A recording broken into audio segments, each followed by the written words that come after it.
Hello friends, welcome to Bhadra Jain YouTube channel. Lunch pack பண்ணலாம். First 2 பேருக்குமே சாதம் போட்டிருக்கிறேன். சோறு 2 பேருக்குமே வச்சு மட்டை சோறு. அப்புறம் சாம்பார் தனி பாக்ஸில் ஊற்றிக்கலாம்.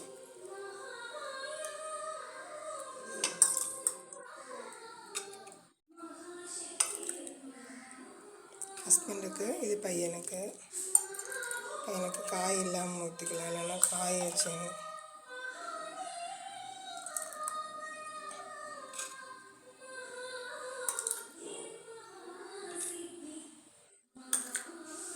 ஓகே, 2 பேருக்கும் போட்டாச்சு. அப்புறமா தோரன் வச்சுக்கலாம்.